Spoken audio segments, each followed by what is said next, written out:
Hello friends, I am Bhavesh Raj. हम लोग glycolysis पे स्टडी कर रहे थे, ठीक है। उसमें हम लोगों ने कुछ स्टेप्स को देखा हुआ था। जो पहला स्टेप हमने देखा था, प्रीपेरेटोरी फेज में कुछ 4 स्टेप को देखे थे, ठीक है।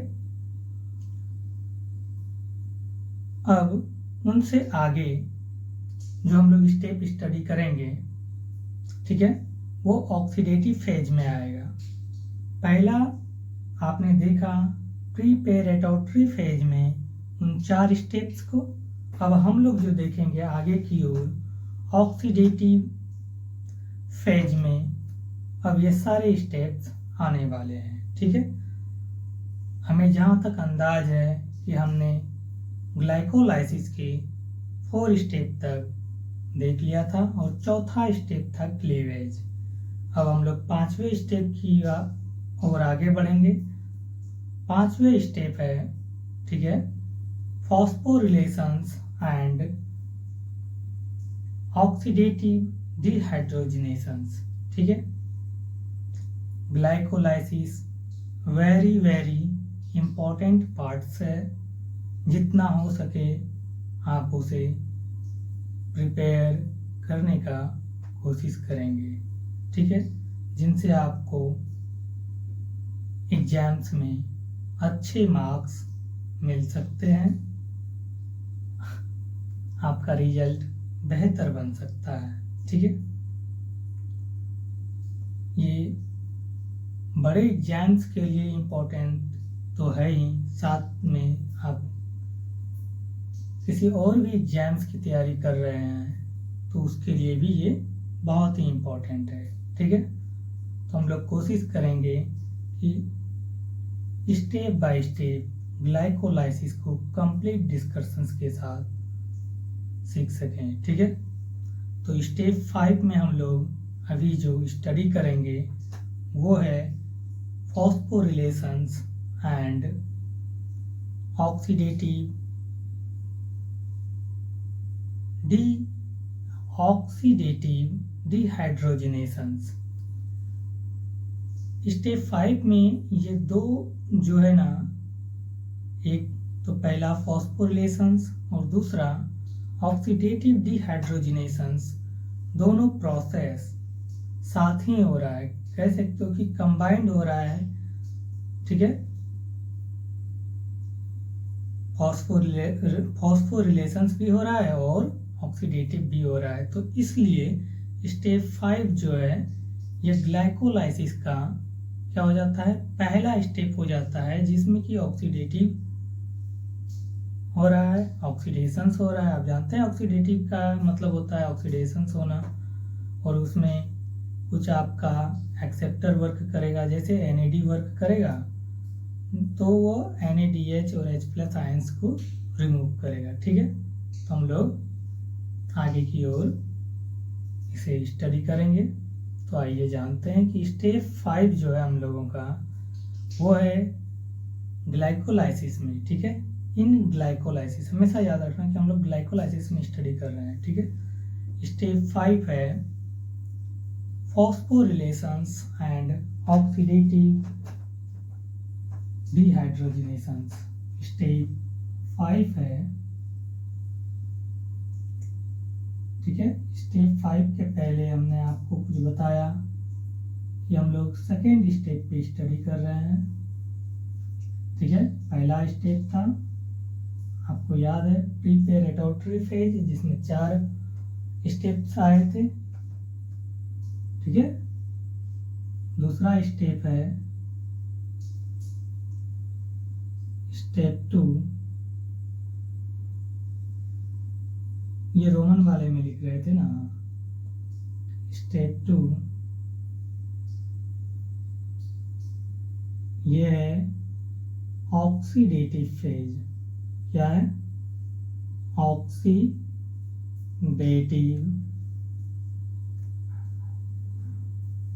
Phase,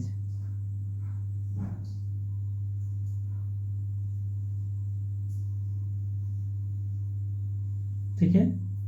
oxidative phase. जितने भी अब स्टेप्स को हम लोग पढ़ेंगे वो ऑक्सीडेटिव फेज में पढ़ने वाले हैं, ठीक है। तो all the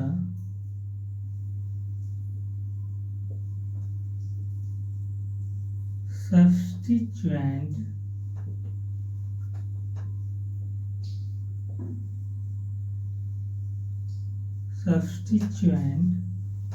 reactions, all the substituent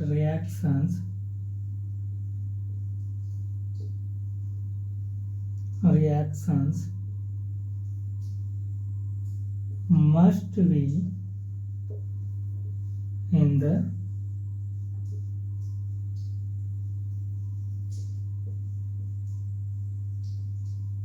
operating twice.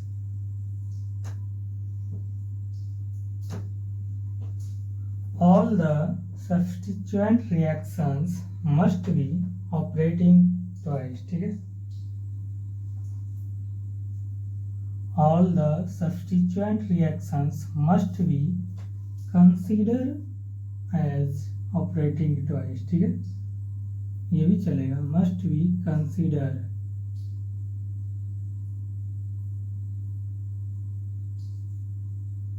must be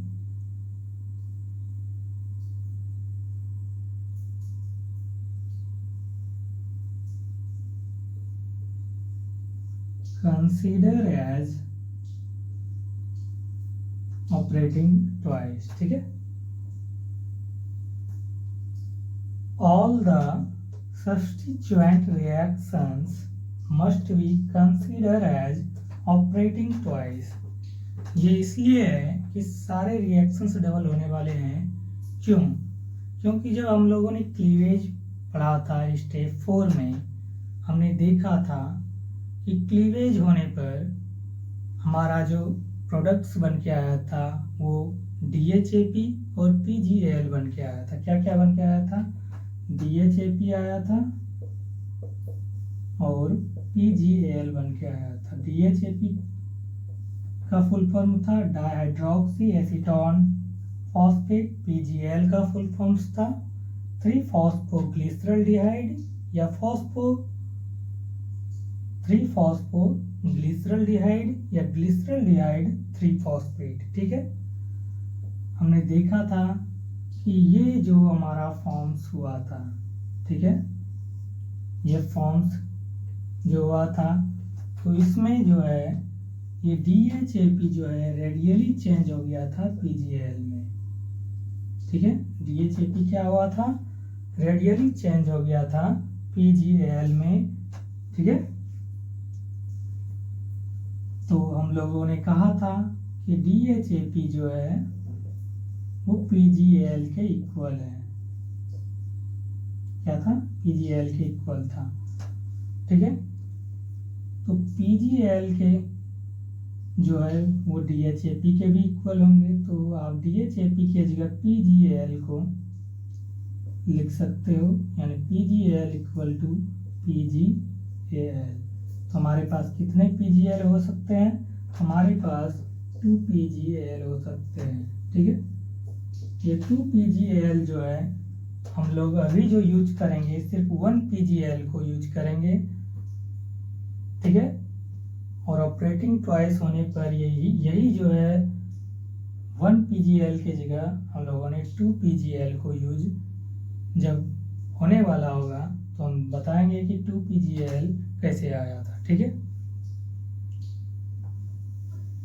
तो हम लोग कोशिश करेंगे अच्छे से समझने का, ठीक है।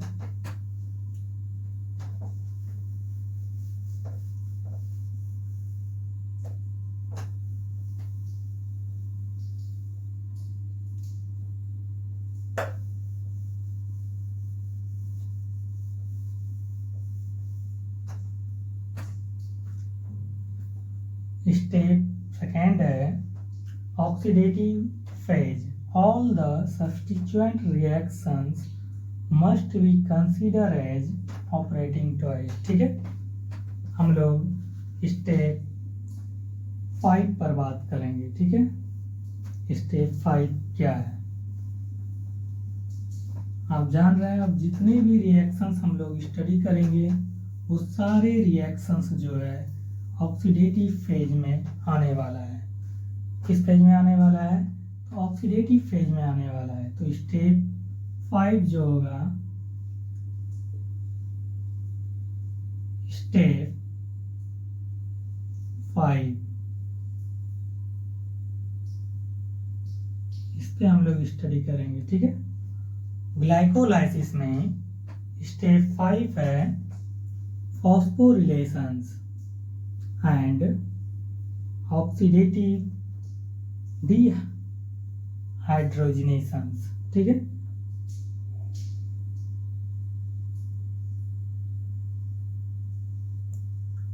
फॉस्फोरिलेशंस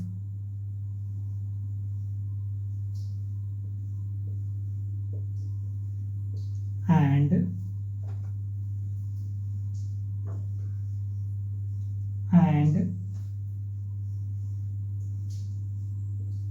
oxidative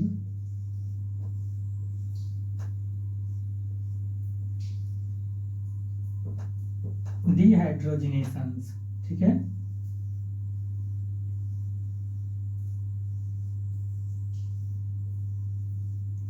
डिहाइड्रोजनेशंस। ठीक है,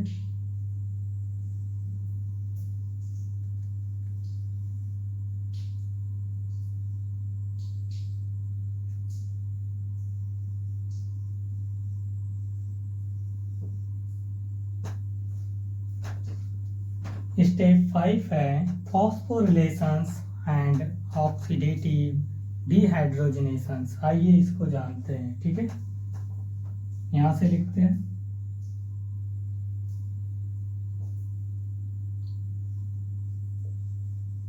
this is the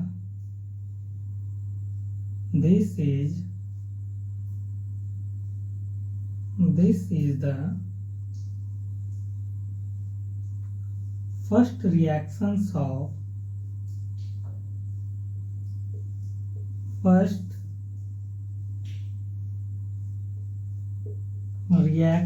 of glycolysis।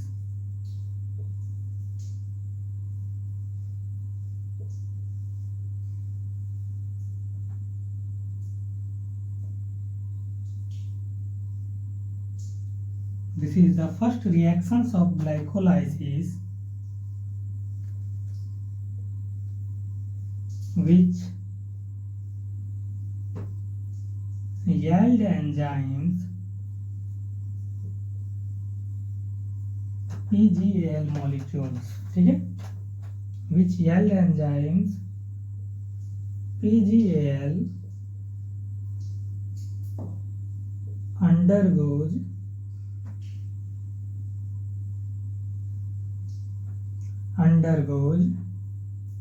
ठीक है combined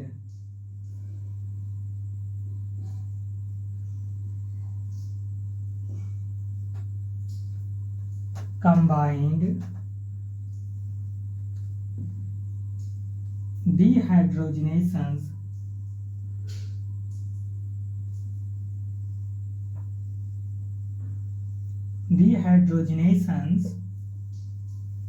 या आप इसको कह सकते हो ऑक्सीडेटिव डिहाइड्रोजनेशंस। ठीक है, oxidative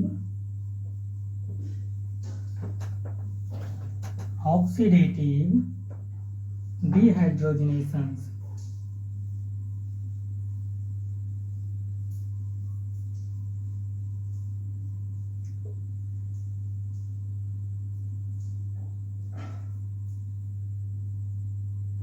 Oxidative dehydrogenations and phosphorylations।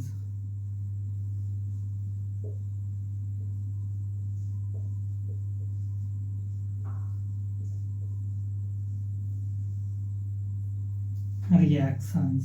ठीक है,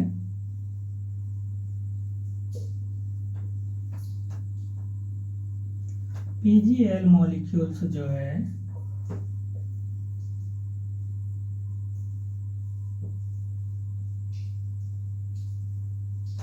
जब ऑक्सीडाइज्ड होता है, ठीक है, PgAl molecules oxidised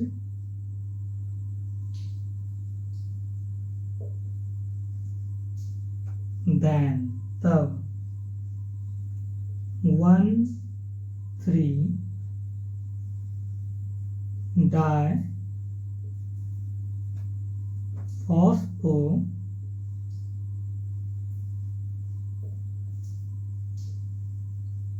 glyceric acid क्या करता है, फॉर्म्स करता है, 2 फॉर्म्स, ठीक है, किस एंजाइम्स के प्रेजेंस में, तो यहाँ एंजाइम्स हेल्प करता है, 2 forms with the help of enzyme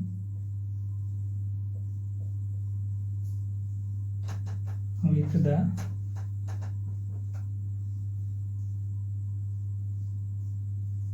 help of enzyme enzyme जो हेल्प कर रहा है वो कौन सा एंजाइम हेल्प कर रहा है, एंजाइम है 3-फॉस्फो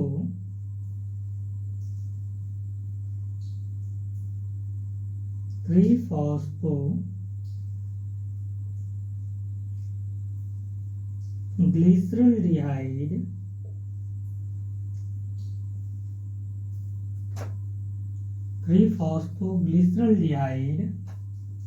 dehydrogenase enzyme.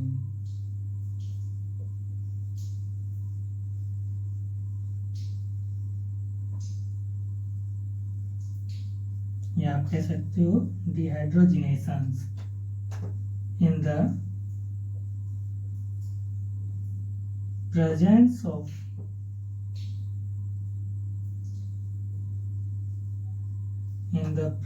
of enzyme in the presence of enzyme and organic phosphate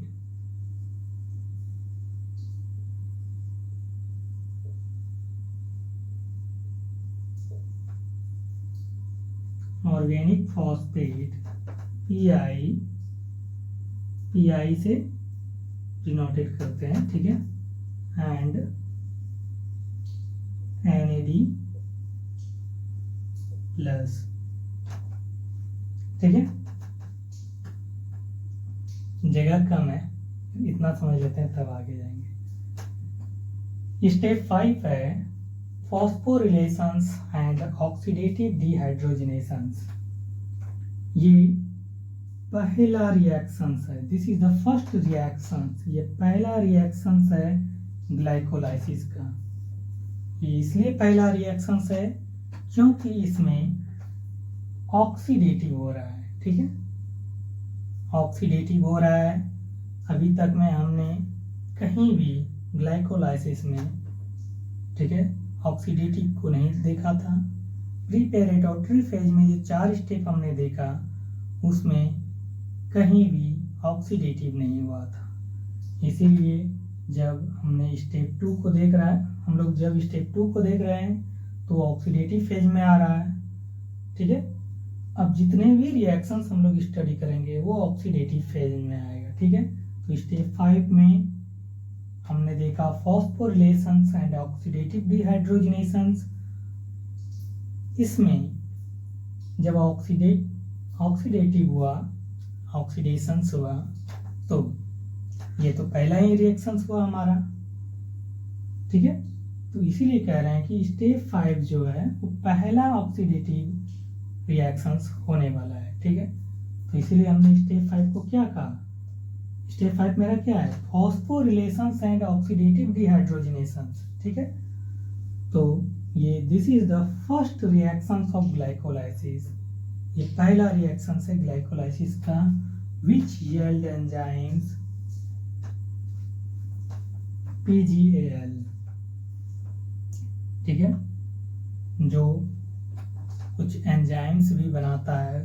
yield का मतलब होता है उत्पन्न करना, वही बोल सकते हो, कुछ एंजाइम्स भी उत्पन्न करता है, ठीक है, जो पीजीएल मॉलिक्यूल्स के साथ कंबाइंड करता है। कौन कौन करता है? तो डिहाइड्रोजिनेशंस होता है, ऑक्सीडेटिव डिहाइड्रोजिनेशंस, हाँ ठीक है, ऑक्सीडेटिव डिहाइड्रोजिनेशंस एंड फॉस्फोरिलेशंस दोनों होता है, ठीक है। ऑक्सीडेटिव डिहाइड्रोजिनेशंस भी होता है इस रिएक्शंस में और फॉस्फोरिलेशंस भी होता है, ठीक है। पीजीएल मॉलिक्यूल्स ऑक्सीडाइज्ड देन, कह सकते हो कि जब पीजीएल मॉलिक्यूल्स जो है हमारा ऑक्सीडाइज्ड हो जाता है तब वो क्या बनाता है? वो बनाता है 1,3-डाइफॉस्फोग्लिसरिक एसिड। क्या फॉर्म्स करता है? 1,3-डाइफॉस्फोग्लिसरिक एसिड ये फॉर्म्स करता है। पर ये किस एंजाइम्स के प्रेजेंस में ये फॉर्म्स होने वाला है? तो 1,3-डाइफॉस्फोग्लिसरिक एसिड फॉर्म्स होने के लिए, ठीक है, यहाँ एंजाइम जो हेल्प कर रहा है with the help of enzyme three phosphoglyceraldehyde dehydrogenases, ठीक है, 3-फॉस्फोग्लिसरल्डिहाइड डिहाइड्रोजिनेशंस एंजाइम प्रेजेंस है, साथ में ऑर्गेनिक फॉस्फेट, ठीक है, जिसको पीआई कहते हैं, and NAD receptor, NAD plus, ठीक है, एनएडी प्लस, आप समझ रहे हैं, यही तो है ऑक्सीडेटिव डिहाइड्रोजिनेशंस। जहाँ डिहाइड्रोजिनेशंस होता है वहाँ कुछ रिसेप्टर वर्क करते हैं और वो रिसेप्टर के रूप में यहाँ है एनएडी। एनएडी का काम है कि वो इस रिएक्शन से 2 हाइड्रोजन को रिमूव करना, ठीक है। ऑर्गेनिक फॉस्फेट क्या क्या होगा? H3PO4, ठीक है। फिर से एक बार देख लेते हैं। स्टेप 5 फॉस्फोरिलेशंस एंड ऑक्सीडेटिव डिहाइड्रोजिनेशंस, ठीक है। ये पहला रिएक्शंस है ग्लाइकोलाइसिस का, जो कुछ एंजाइम्स उत्पन्न करते हैं, बनाते हैं, ठीक है। ये पीजीएल जो है, पीजीएल के साथ कंबाइंड होता है जो, तो डिहाइड्रोजिनेशंस होता है और फॉस्फोरिलेशंस होता है। पीजीएल मॉलिक्यूल्स जब ऑक्सीडाइज्ड हो जाता है तो ऑक्सीडाइज्ड होने पर 1,3-डाइफॉस्फोग्लिसरिक एसिड को वह फॉर्म्स करता है। वो किस एंजाइम्स के प्रेजेंस में फॉर्म्स करता है? तो 1,3-डाइफॉस्फोग्लिसरिक एसिड फॉर्म्स तभी होगा जब इसमें एंजाइम्स हेल्प करेगा 3-फॉस्फोग्लिसरल्डिहाइड डिहाइड्रोजिनेज एंजाइम। ये हमने लिख दिया यहाँ 3-फॉस्फोग्लिसरल्डिहाइड डिहाइड्रोजिनेशंस, और इसमें कुछ जो है हमारा ऑर्गेनिक फॉस्फेट है और एनएडी रिसेप्टर है।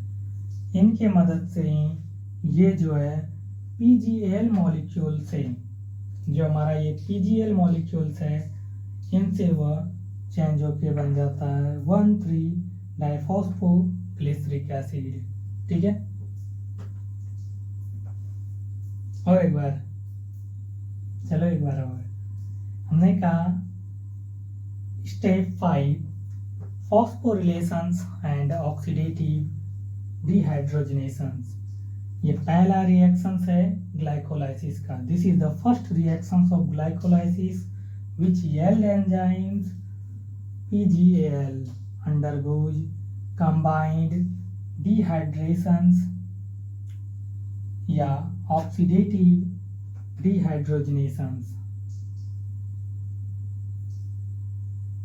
डिहाइड्रोजनेशंस ही हैं, ऑक्सीडेटिव डिहाइड्रोजनेशंस एंड फॉस्फोरिलेशंस रिएक्शंस, ठीक है, दोनों साथ हुआ है। क्या क्या हुआ है? Oxidative dehydrogenases and phosphorylations reactions.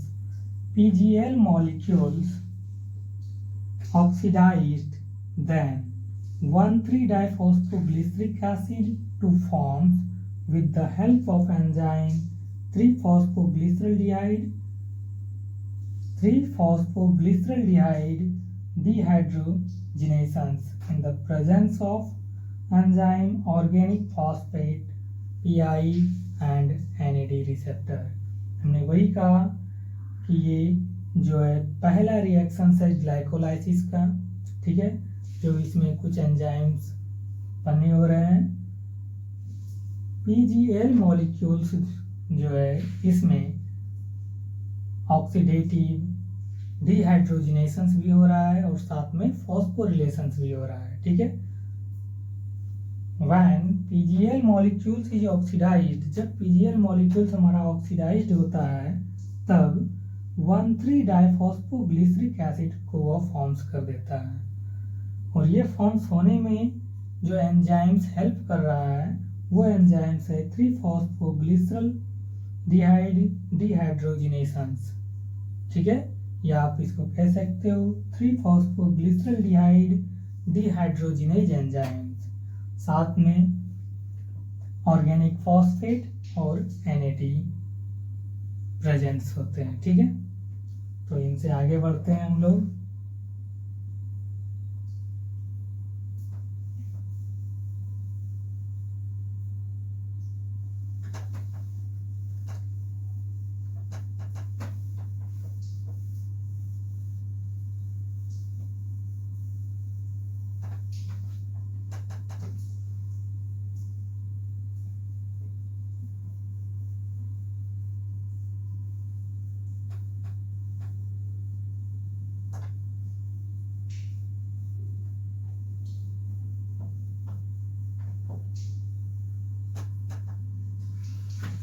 हमने कहा PGAL मॉलिक्यूल्स जो है, ये PGAL मॉलिक्यूल्स जो है इनके साथ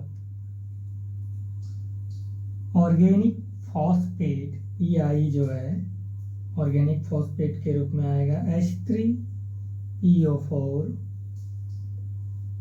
ठीक है, साथ में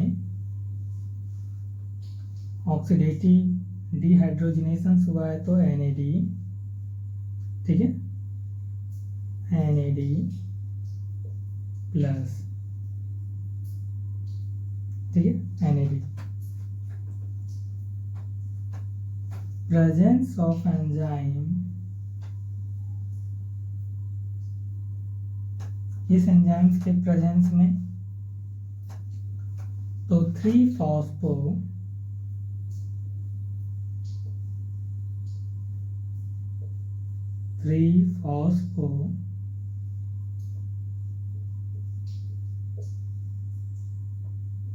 ग्लिसरल्डिहाइड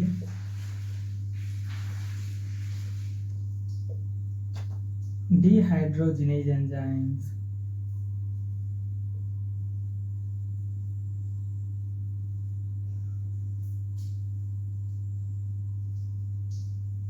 डिहाइड्रोजिनेज एंजाइम्स, ठीक है, या आप इसको ये भी लिख सकते हो, डिहाइड्रोजिनेशंस भी लिख सकते हो। डिहाइड्रोजिनेज एंजाइम्स के प्रेजेंस में वो क्या फॉर्म्स करता है? तो वो फॉर्म्स करता है 1,3-डाइफॉस्फोग्लिसरल्डिहाइड। क्या फॉर्म्स करता है? 1,3-डाइफॉस्फो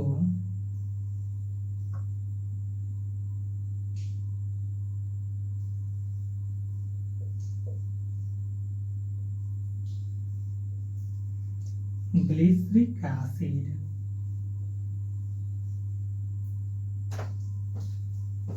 जगह का कमी पड़ गया रे।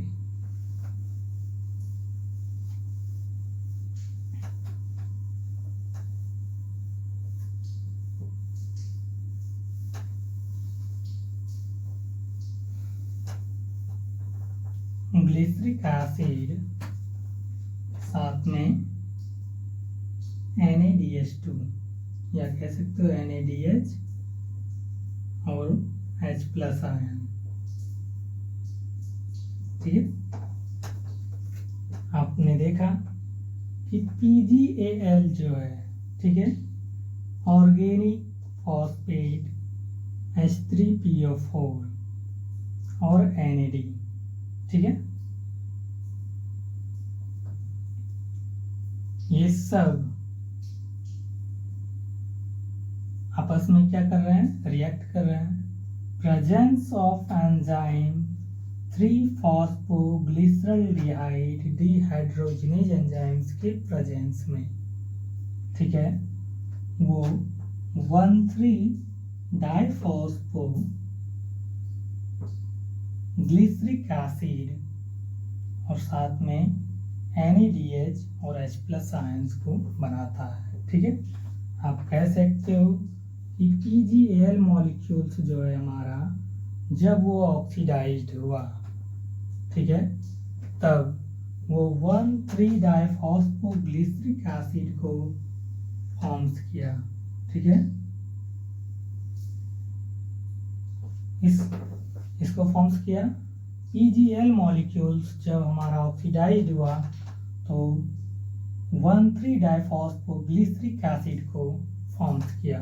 Presence of enzyme three phosphoglyceraldehyde dehydrogenase enzymes के प्रेजेंस में, साथ में कुछ ऑर्गेनिक फॉस्फेट था जो PgAl के साथ कंबाइंड किया और NAD। ठीक है,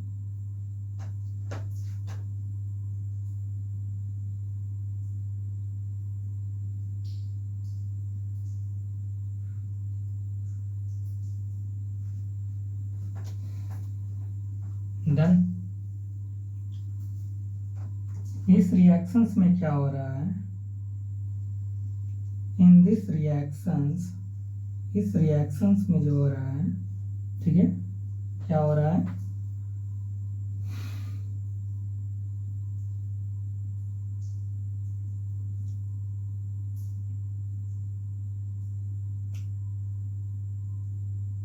इन दिस रिएक्शंस, इस रिएक्शंस में जो हो रहा है, विच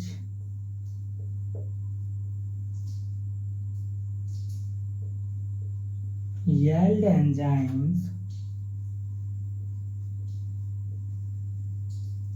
ये पॉइंट वाइज में लिखते हैं।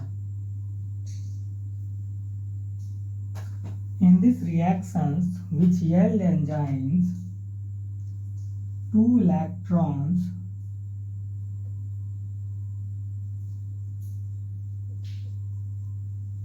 and 2 protons,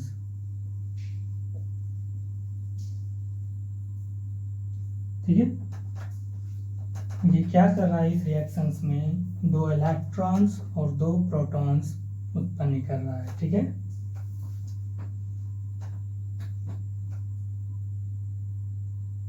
in this reactions which yield enzymes 2 electrons and 2 protons equivalent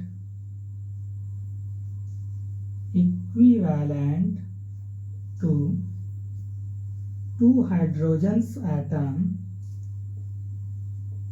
forming of each PgAl molecules।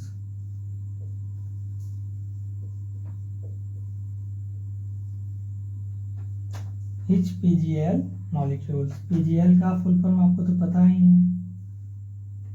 हाँ, 3-फॉस्फोग्लिसरल्डिहाइड या ग्लिसरल्डिहाइड 3-फॉस्फेट।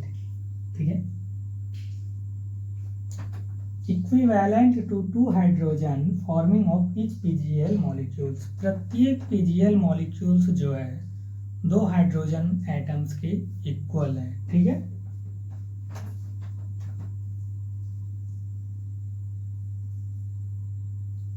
एक्शन, ठीक है, एक्शन ऑफ हाइड्रोजन रिसेप्टर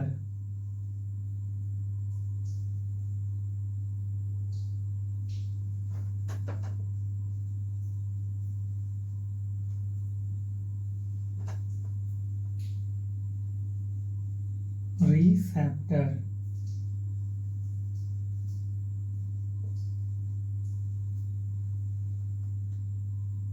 ठीक है,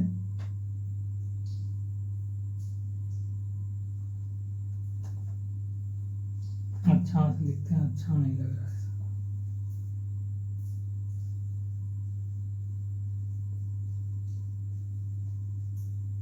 Actions of hydrogen receptor, ठीक है, accepted, ठीक है, accepted NAD प्लस, एक्सेप्ट क्या करता है, NAD plus, accepted NAD plus 2 electrons and 1 protons।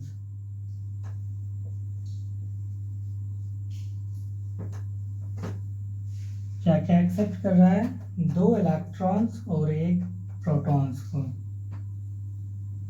और साथ में जो बच जाता है प्रोटॉन्स वो साइटोसोल में लाइब्रेट कर जाता है। ठीक है, and remaining protons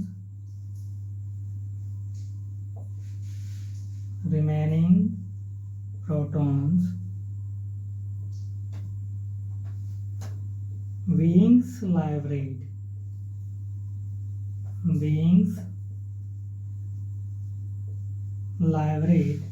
in the, कहाँ हो जाता है, लाइब्रेट हो जाता है साइटोसोल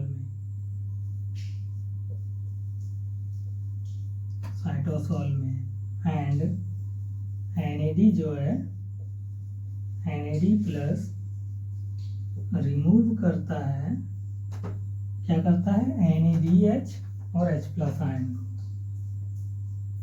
NADH और H प्लस आयन। ठीक है, actions of hydrogen receptor accepted NAD plus 2 electrons and 1 protons and, ठीक है, remaining protons being librate in the cytosol and NAD plus remove NADH और H plus आयन। हमारे पास hydrogen acceptor जो था NAD, वो क्या किया, 2 इलेक्ट्रॉन्स और 1 प्रोटॉन्स को उसने एक्सेप्ट किया और बचे प्रोटॉन्स को उसने क्या किया, साइटोसोल में उसे मुक्त कर दिया। ठीक है, NAD जो है, हमने पहले भी बताया था कि NAD हमारा क्या काम करता है, इस रिसेप्टर का काम है कि NADH और H प्लस आयन को फॉर्म्स करना। ठीक है,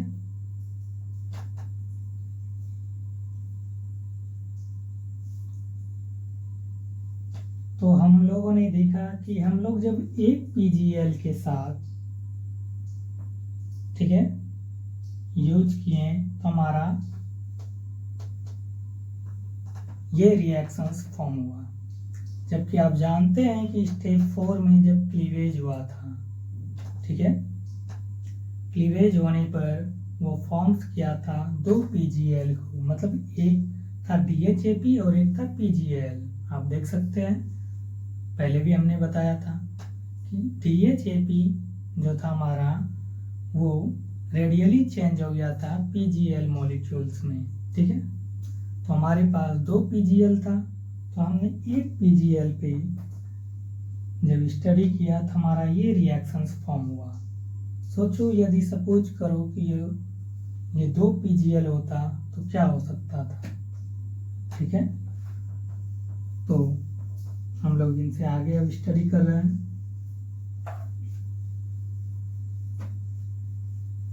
इसीलिए इस रिएक्शंस में लिखा गया है वहां सबसे पहले कि रिमेनिंग ट्वाइस, ये जा ऑल रिएक्शंस जो है वो 2 गुना होने वाला है। ठीक है,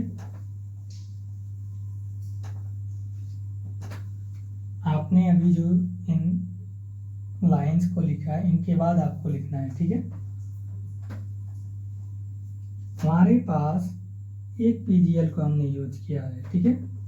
यदि 2 PGL को यूज करते तो हमारे पास 2 PGAL मॉलिक्यूल्स होता और साथ में हम 2 ऑर्गेनिक फॉस्फेट H3PO4 को यूज करते, ठीक है। 2 ही को ही ना करते, इसको ऐसे कर दो, अच्छा लगेगा। साथ में हमने क्या करता, हम लोग 2 NAD को भी यूज करते हैं, ठीक है। एंजाइम्स तो सेम रहेंगे, प्रेजेंस ऑफ एंजाइम तो वही ना रहेंगे, सेम रहेंगे। कौन सा रहेंगे, तो 3-फॉस्फोग्लिसरल्डिहाइड डिहाइड्रोजिनेज एंजाइम्स, ये क्या बनाएगा, 1,3। ये 2 किस लिए, आप तो जान ही रहे हैं कि यदि एक में यदि 1,3 बनाया तो दूसरे में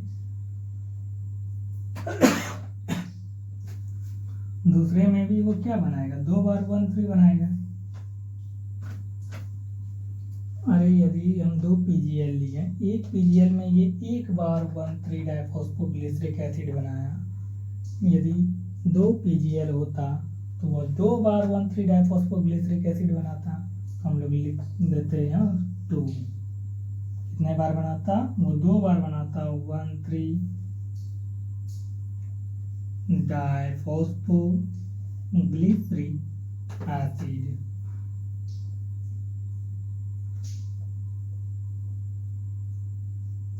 डाइफॉस्फोग्लिसरिक एसिड। साथ में हमारा क्या होता, एक NADH की जगह वहाँ 2 NADH2 बनता, ठीक है। क्या बनता, 2 NADH बनता और साथ में हमारा 2 हाइड्रोजन होता, ठीक है। 1H प्लस की जगह क्या होता, 2H प्लस, ठीक है। तो आप इसको भी लिखोगे तो चलेगा, इनको भी लिखोगे तो चलेगा, ठीक है। हमारा जो एग्जामिनेशंस में कॉपी चेक करने वाले होते हैं वो हाईली एजुकेटेड होते हैं, तो आप जो भी लिखोगे तो उनको समझ में आ जाएगा, ठीक है। अक्सर हम लोग इन्हीं चीज़ों को याद करते हैं कि जब PGL मॉलिक्यूल्स के साथ ऑर्गेनिक फॉस्फेट H3PO4 और साथ में NAD, ये रिसेप्टर है, जब रिएक्ट करता है तब 3-फॉस्फोग्लिसरल्डिहाइड डिहाइड्रोजिनेज एंजाइम्स के प्रेजेंस में वो 1,3 डाइफॉस्फोग्लिसरिक एसिड में बदल जाता है, साथ में NADH और H प्लस आयन को रिमूव करता है, ठीक है।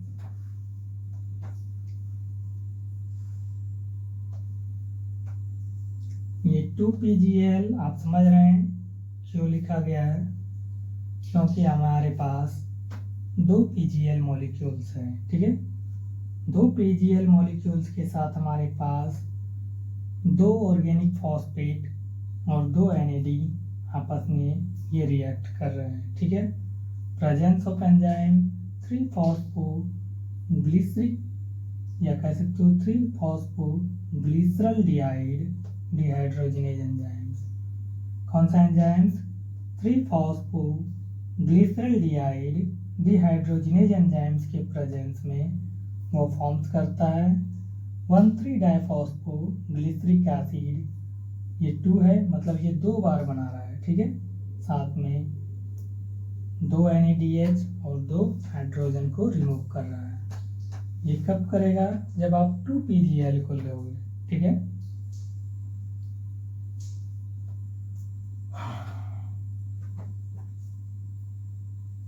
स्टेप 6 है, स्टेप 6 में हम लोग स्टडी करेंगे फॉर्मेशंस ऑफ ATP।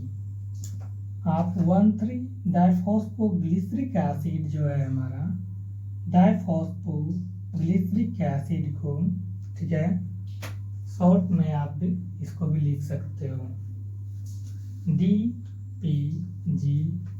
ठीक है, डाइफॉस्फोग्लिसरिक एसिड।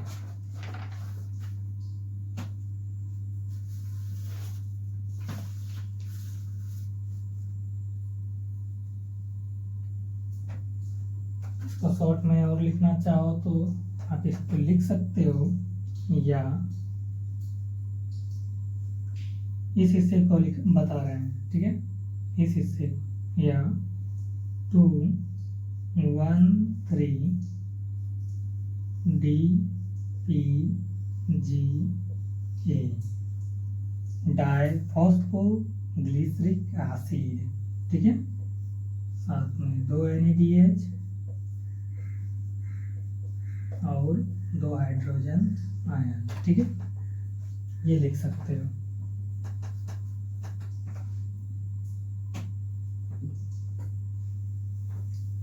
स्टेप 6 है हमारा formations of ATP molecules.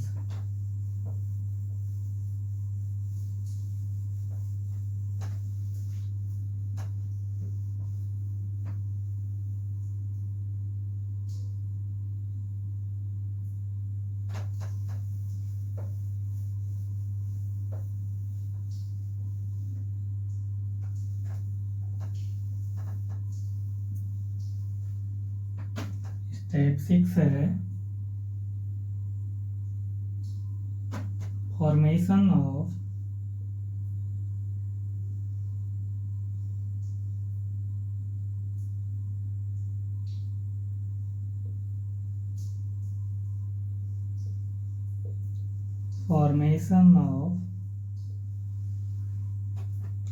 ATP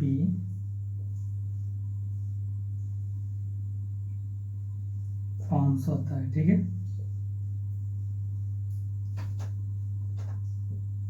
into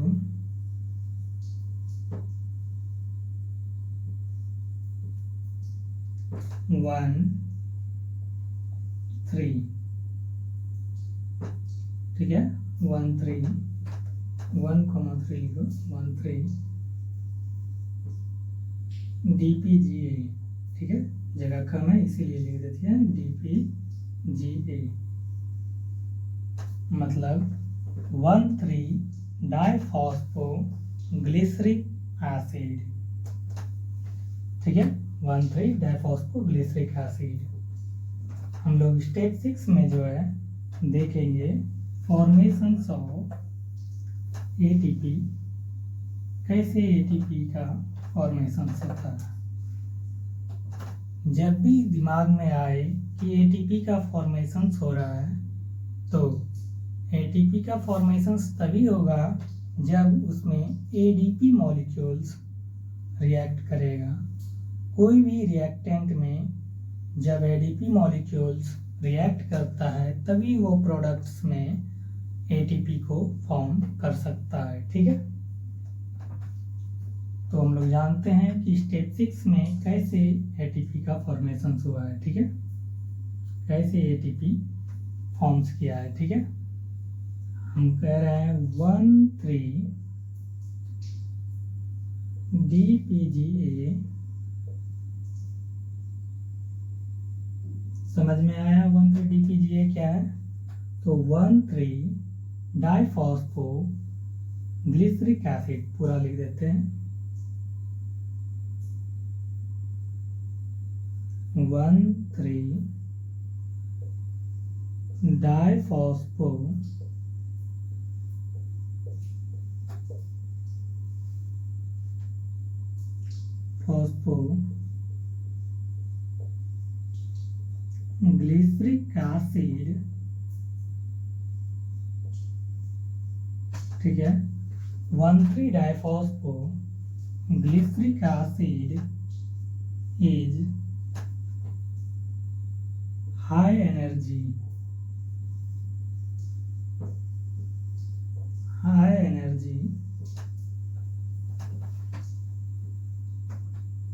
molecular compound है, ठीक है, हाई एनर्जी मॉलिक्यूलर कंपाउंड है। इसमें जो एंजाइम्स हैं जो हेल्प करता है, ठीक है, एटीपी को फॉर्म्स करने में, ठीक है, हमने कहा 1,3-DPGA 1,3-diphosphoglyceric acid is a high energy molecular compound.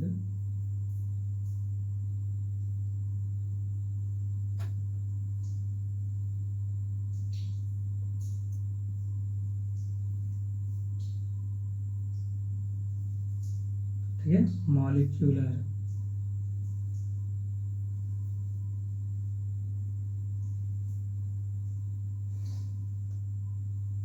1,3-diphosphoglyceric acid is high energy molecular compound. ठीक है,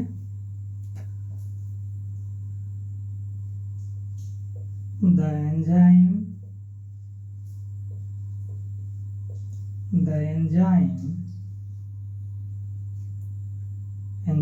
जो यहाँ है, the enzyme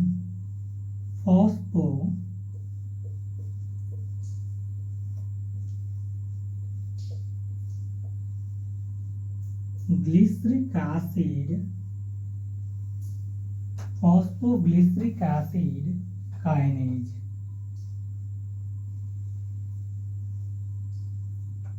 कौन सा एंजाइम्स है? Phosphoglyceric acid kinase. ठीक है, जो क्या करता है, ठीक है, phosphoglyceric acid kinase.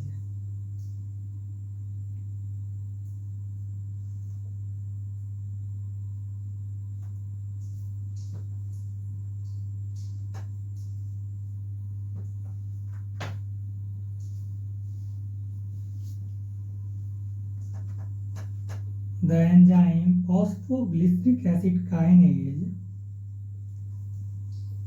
catalyzed the transfer of high energy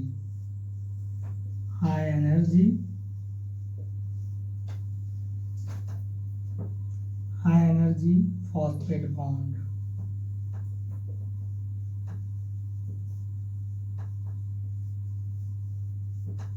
transfer कर देता है हाई एनर्जी फॉस्फेट बॉन्ड की ओर। ठीक है, हमने कहा formations of ATP forms into 1,3-DGPA।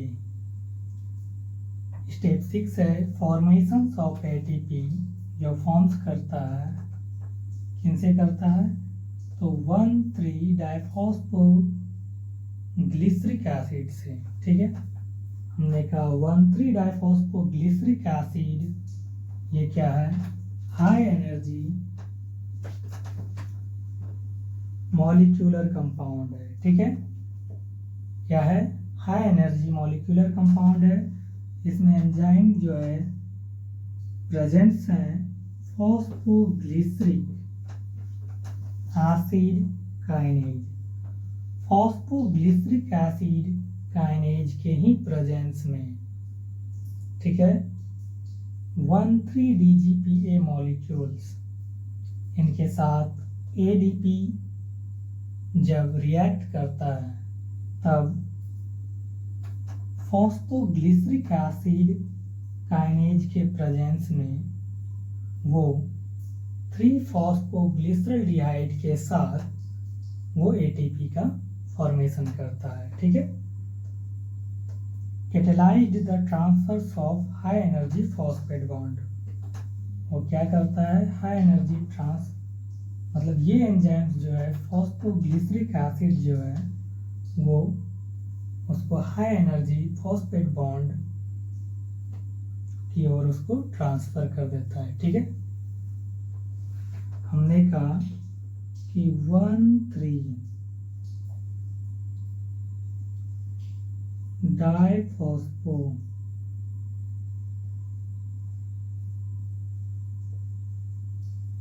1,3-डाइफॉस्फो glyceric acid, यही है ना, 1,3-डाइफॉस्फोग्लिसरिक एसिड के साथ जब ADP मॉलिक्यूल्स आके कंबाइंड करता है या आप कह सकते हो रिएक्ट करता है, तब प्रेजेंस ऑफ एंजाइम, कौन से एंजाइम्स के प्रेजेंस में, तो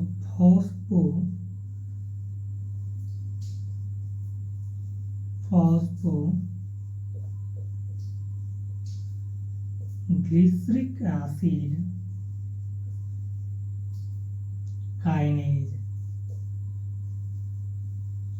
इस एंजाइम्स के प्रेजेंस में, फॉस्फोग्लिसरिक एसिड काइनेज एंजाइम्स के प्रेजेंस में वो क्या बन जाता है, वो फॉर्म्स करता है 3-फॉस्फोग्लिसरिक एसिड,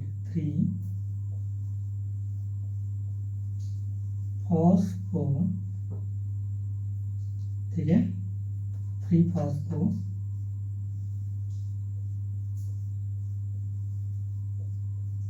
ग्लिसरिक एसिड, साथ में ATP का फॉर्मेशन होता है। ठीक है, समझ में आया कि स्टेप 6 है फॉर्मेशन ऑफ ATP। ठीक है, formation of ATP forms into 1,3-DGPA। कैसे 1,3-डाइफॉस्फोग्लिसरिक एसिड, उसी को शॉर्ट में DGPA कहते हैं, हुआ है। ठीक है, हमने देखा कि जब 1,3-डाइफॉस्फोग्लिसरिक एसिड के साथ जब ADP मॉलिक्यूल्स, ठीक है, कंबाइंड करता है, तब presence of enzyme phosphoglyceric acid kinase enzymes के प्रेजेंस में वो 3-फॉस्फोग्लिसरिक एसिड, ठीक है, साथ में ATP का फॉर्मेशन करता है। ठीक है, एक बार फिर से कि 1,3-डाइफॉस्फोग्लिसरिक एसिड जो है जब ADPA मॉलिक्यूल्स इनके साथ कंबाइंड करता है, तब फॉस्फोग्लिसरिक एसिड काइनेज एंजाइम्स के प्रेजेंस में वो 3-फॉस्फोग्लिसरिक एसिड के साथ ATP का फॉर्मेशन करता है।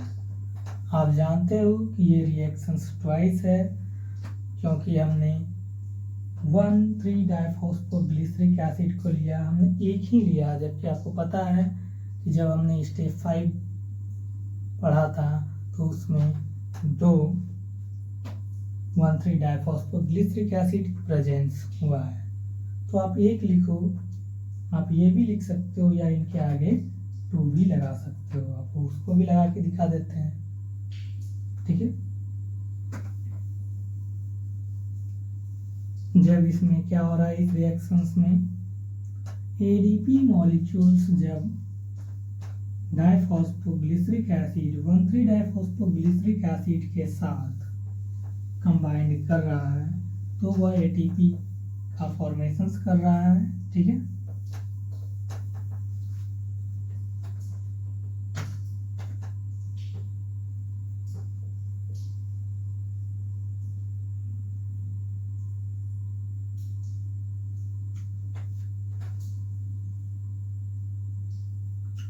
इस रिएक्शंस में क्या हो रहा है,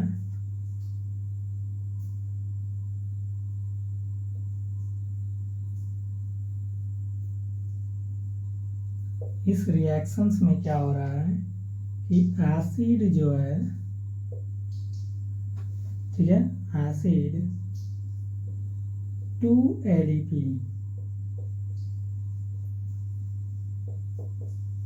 forming of molecules, ठीक है,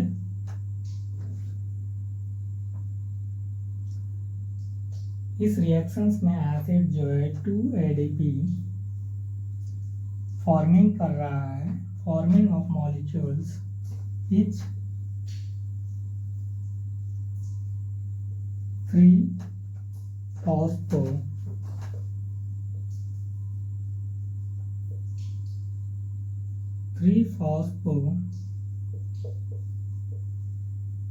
ग्लिसरिक एसिड को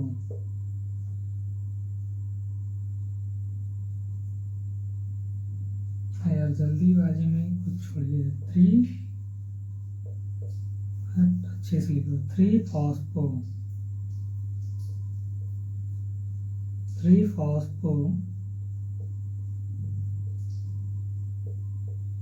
ग्लिसरिक एसिड को, ठीक है। मतलब कि 2 ADPA जो है प्रत्येक 3-phosphoglyceric एसिड का फॉर्म्स कर रहा है, ठीक है। साथ में एंड ATP का फॉर्मेशन हो रहा है, ठीक है। हमने कहा प्रत्येक acid 2 ADP formings of molecules each 3-phosphoglyceric acid and ATP। प्रत्येक फॉस्फोग्लिसरिक एसिड के साथ ATP का फॉर्मेशन कर रहा है कौन? ये 2 ADP, ठीक है। इसके बाद आप लिख सकते हो कि हमारे पास जो था, हमने 1,3-डाइफॉस्फोग्लिसरिक एसिड एक बार यूज किया, जबकि हमारे पास 2 टाइम्स था, तो हम इसको 2 बार लिख सकते हो, ठीक है।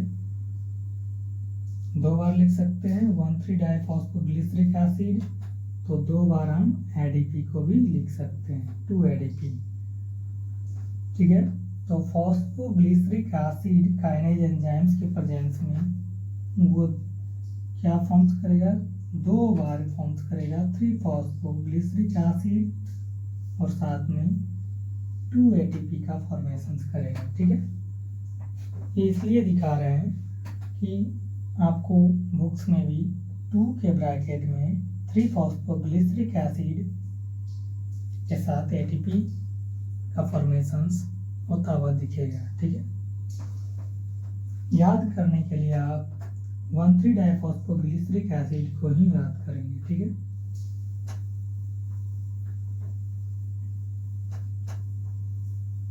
स्टेप 7 है आइसोमेराइजेशंस,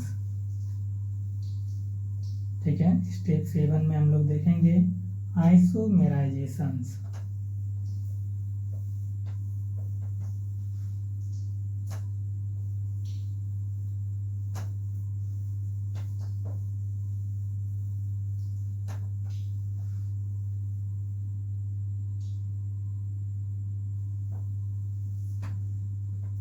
स्टेप 7 है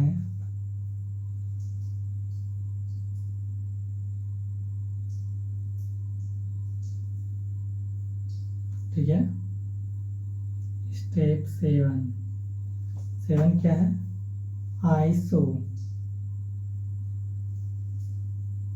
आइसोमेराइजेशन, ठीक है। या आप लिख सकते हो conversion,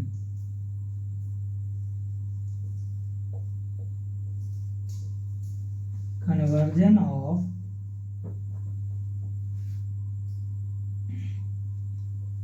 3-phosphoglyceric acid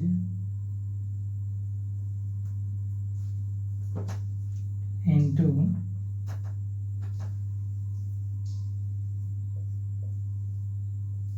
2-phosphoglyceric acid,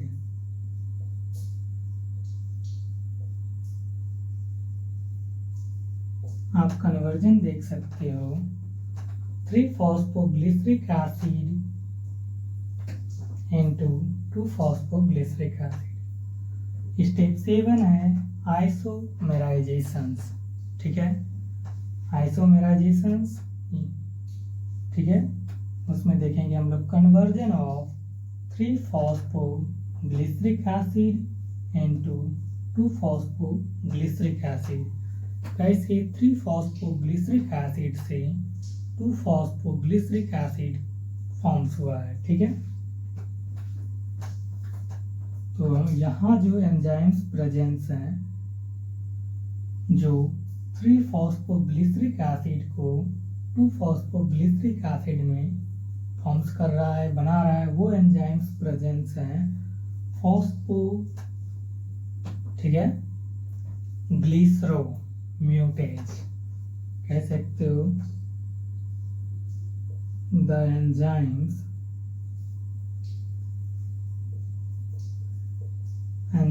जो यहाँ प्रेजेंस हैं, द एंजाइम्स फॉस्फो ग्लिसरो म्यूटेज, ये एंजाइम्स प्रेजेंस है। कौन सा एंजाइम्स प्रेजेंस है? फॉस्फो ग्लिसरो म्यूटेज एंजाइम्स प्रेजेंस है, ठीक है। एंजाइम्स कौन सा प्रेजेंस है? द एंजाइम्स जो प्रेजेंस है फॉस्फोग्लिसरो म्यूटेज एंजाइम्स प्रेजेंस है,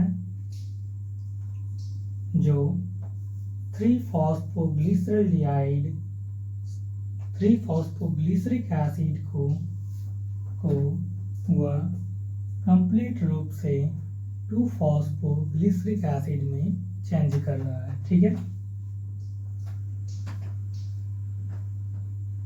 हम कह रहे हैं क्या कि 3-फॉस्फो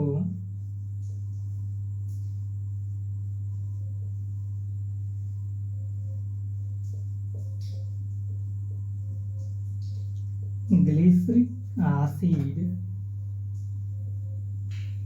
को presence of enzyme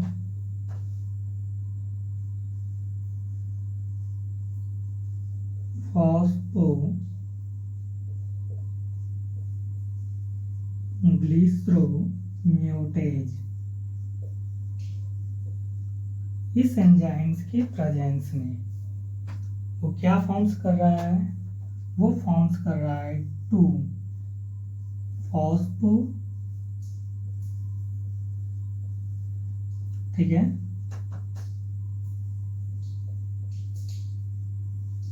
glyceric acid को। स्टेप 7 है आइसोमेराइजेशंस, ठीक है, इसमें आइसोमेरेज एंजाइम्स के प्रेजेंस में वो क्या कर रहा है कि 3-फॉस्फोग्लिसरिक एसिड को 2-फॉस्फोग्लिसरिक एसिड में कन्वर्ट कर रहा है, ठीक है।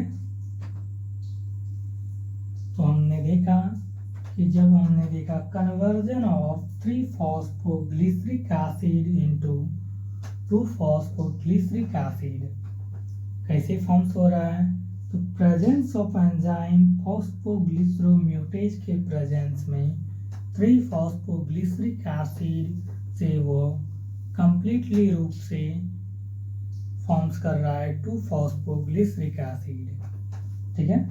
Three phosphoglyceric acid in the presence of enzyme phosphoglyceric acid, ठीक है, टू फॉर्म्स 2-फॉस्फोग्लिसरिक एसिड, ठीक है। या आप इसको इस तरह से भी लिख सकते हो, दोनों चलेगा, ठीक है, क्योंकि हमारे पास सारे रिएक्शंस ट्वाइस है, तो इसीलिए 2 इंटू भी लिख सकते हो। ये बुक्स में लिखा हुआ है ये लाइन, ठीक है, इसीलिए बता रहे हैं, याद करने के लिए यही लाइंस चाहिए, ये बुक की लाइंस है। 3-फॉस्फो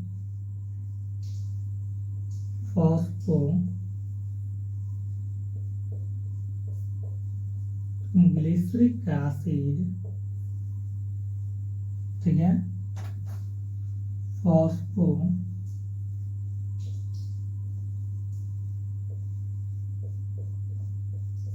ग्लिसरोम्यूटेज एंजाइम्स के प्रेजेंस में वो क्या बना रहा है, 2-फॉस्फो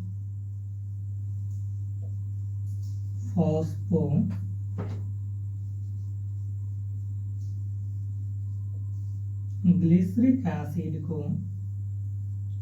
वह फॉर्म्स कर रहा है, इसको फॉर्म्स कर रहा है, तो 2-फॉस्फो ग्लिसरिक एसिड को फॉर्म्स कर रहा है, ठीक है।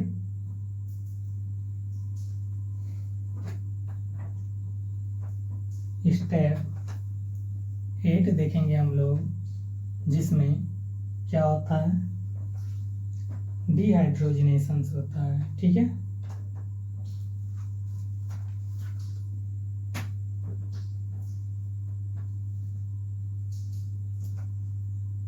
अभी जो हम लोग ग्लाइकोलाइसिस पे स्टडी कर रहे हैं, ये डिस्कशंस आपको बीएससी में भी हेल्प करेगा, एमएससी में भी हेल्प करेगा। आप 11th 12th में हैं तो उसमें तो डेफिनेटली होने वाला ही है हेल्प, ठीक है। तो आप जिस क्लास में भी हैं, हर क्लास में आपको ये कंटेंट हमेशा आपको हेल्प करने वाला है, ठीक है। कोई एक्स्ट्रा कुछ नहीं पढ़ना होता है, इतना ही आप लिख के आओगे तो एग्जाम्स में आपको कंप्लीट रूप से पूरा मार्क्स मिलेंगे। ऐसा नहीं है कि बोल दिए और नहीं मिलेगा, मिला हुआ मार्क्स है इन कंटेंट से, इसीलिए हमने कहा आपको, ठीक है।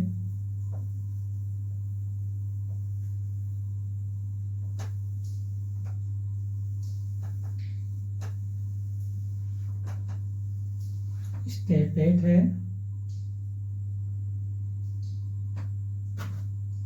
स्टेप 8 है हमारा डिहाइड्रोजनेशन, ठीक है।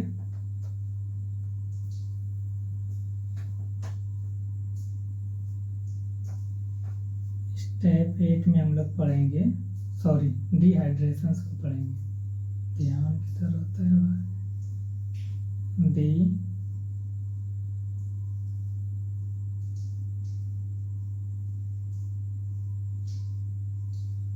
डिहाइड्रेशन, ठीक है। इसको पढ़ेंगे डिहाइड्रेशन ऑफ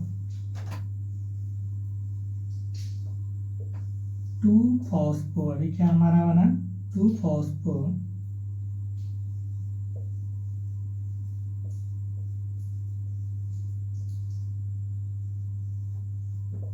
ग्लिसरिक एसिड,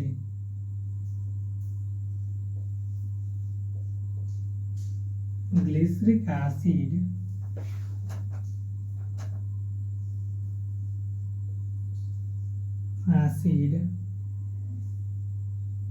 फिर से लिख देते हैं, 2-फॉस्फोग्लिसरिक एसिड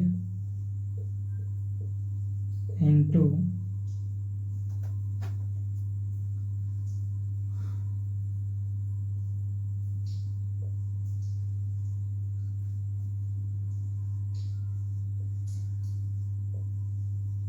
फॉस्फिनाइल, ठीक है। 2-फॉस्फोग्लिसरिक एसिड इंटू फॉस्फोफिनाइल, या आप कह सकते हो फॉस्फोफिनाइल पायरविक एसिड, ठीक है।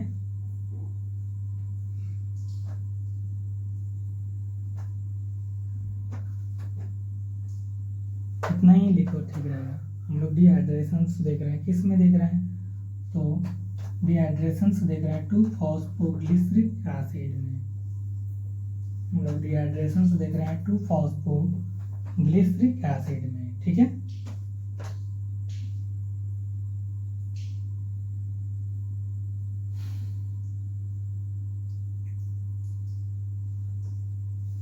यहाँ जो एंजाइम्स प्रेजेंस है, यहाँ एनोलेज एंजाइम्स प्रेजेंस है, ठीक है।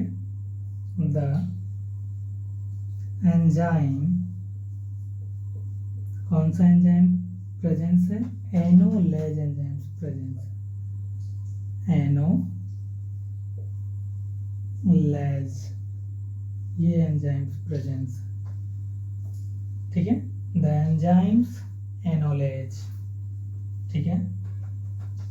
द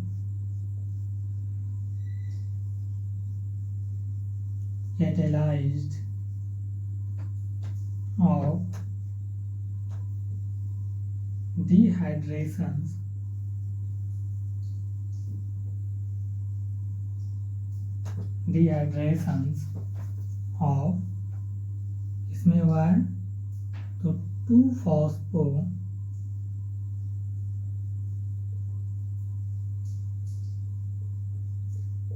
ग्लिसरिक एसिड में, ठीक है। इसमें हुआ है 2-फॉस्फो ग्लिसरिक एसिड में the enzymes enolase the catalyst of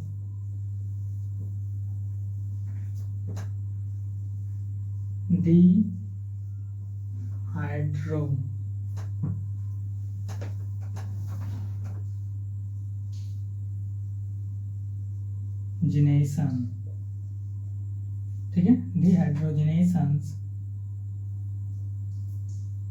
of two phosphoglyceric acid enolase enzymes के प्रेजेंस में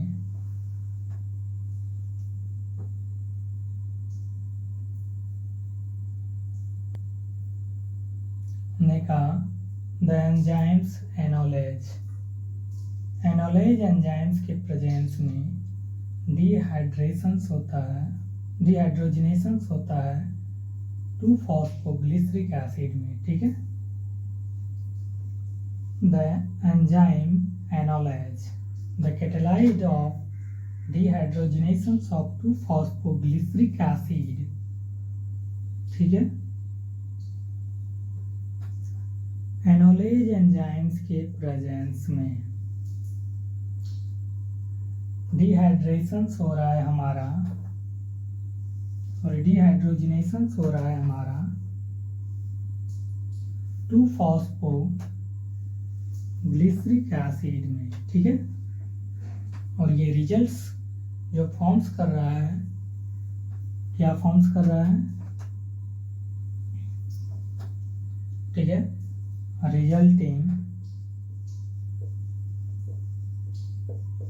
resulting in the forms of resulting in the formation, लिखो, resulting in the formations of again high energy compound, ठीक है, again high energy compound,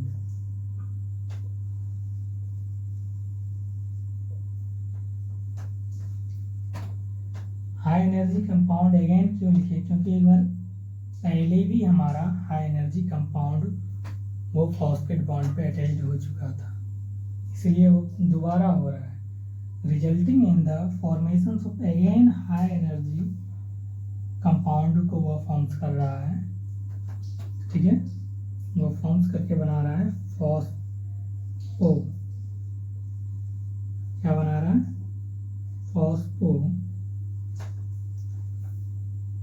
फॉस्फिनाइल भी कह सकते हो इसको, ठीक है, क्या कह सकते हो? फॉस्फिनाइल या फॉस्फिनाइल पायरविक एसिड, ठीक है, या फॉस्फिनाइल भी कह सकते हो फॉस्फोफिनाइल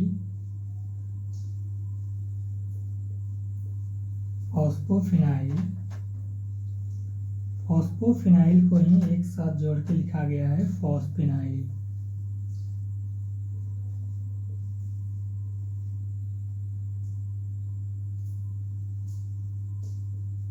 ठीक है, फॉस्फोफिनाइल या फॉस्फोफिनाइल को ही एक साथ जोड़ के लिखा गया है फॉस्फिनाइल pyruvic acid.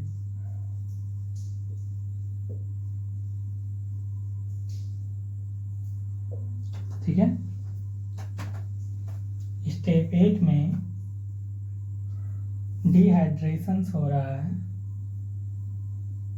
Dehydration of two phosphoglyceric acid. ठीक है। द एंजाइम्स एनोलेज, एनोलेज एंजाइम्स के प्रेजेंस में। ठीक है। इसी एंजाइम्स के प्रेजेंस से 2-फॉस्फोफिनाइल से 2-फॉस्फोग्लिसरिक एसिड से वो फॉस्फिनाइल में चेंज होता है। ठीक है। The enzymes enolase the catalyst of dehydrogenations of two phosphoglyceric acid. तब वो रिजल्ट्स जो फॉर्म कर रहा है, resulting in the formation of again high energy compound, दोबारा वो हाई एनर्जी कंपाउंड्स को वो फॉर्म कर रहा है। ठीक है। वो क्या है, फॉस्फिनाइल है या फॉस्फोफिनाइल पायरुविक एसिड है। ठीक है। कह सकते हो आपकी 2-फॉस्फो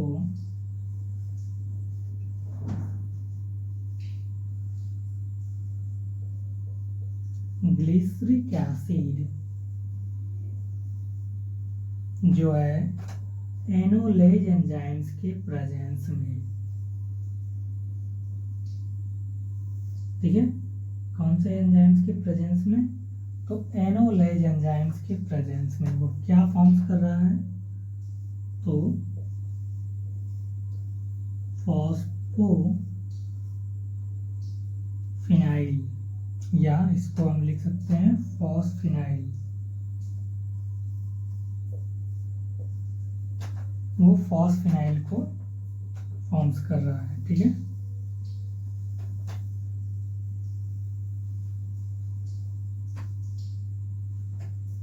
आप कह सकते हो कि